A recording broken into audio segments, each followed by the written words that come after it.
Today we are in Spain. We're in the capital of Madrid, the city of football, flamenco, and the most amazing food you'll ever taste. I'm going to show you the real Madrid, the palaces, the art, the food, and the stadiums for legends. Let's go! First stop is the Royal Palace of Madrid. Now here's a fact that blew my mind.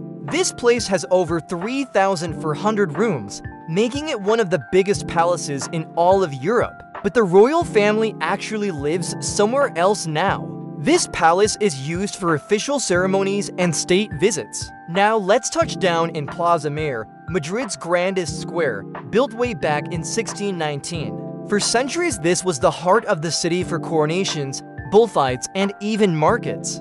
Speaking of culture, Madrid is the flamenco capital of the world. You'll hear the rhythm of the castanets and guitars everywhere. Up next, art lovers, this one's for you. It's the Prado Museum. It's one of the most famous art museums on the planet, and it's packed with masterpieces by Goya, Velázquez, and El Greco.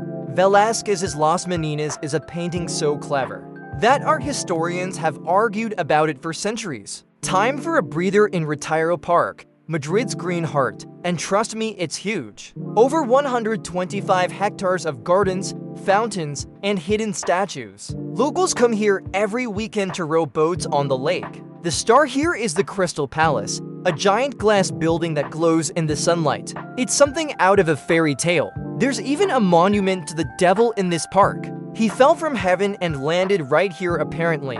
Now here's a surprise, an ancient Egyptian temple right in the middle of Madrid.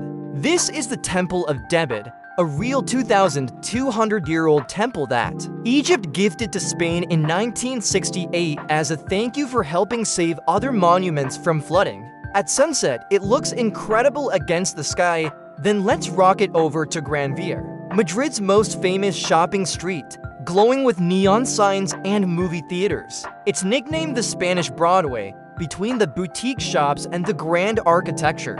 You could spend a whole day here. I'm starving. Madrid is a foodie paradise, so let's dig in. First up, churros with hot chocolate, crispy, golden, and you dip them in thick melted chocolate. Then it's time for tapas, little plates of flavor. You can have jamón abrico, garlic shrimp and patatas bravas, and no trip to Spain is complete without a big pan of paella loaded with saffron and seafood. The restaurants here, like Mercado de San Miguel, are buzzing day and night. Now, the part I've been waiting for, Madrid is one of the greatest football cities on earth, home to two massive clubs. First, the legendary Santiago Bernabéu, home of Real Madrid, the most successful club in football history, with a record number of European titles, legendary. But across town there's the brand new Riyadh Air Metropolitano, the stunning home of Atletico Madrid, built for the modern era. The passion in these stadiums is electric, and that's Madrid complete. Palaces, art, parks, temples, churros, and some of the best football on the planet. Which stop would you hit first? Drop it in the comments. And if you want to join me on the next adventure, smash that like and subscribe. Adios!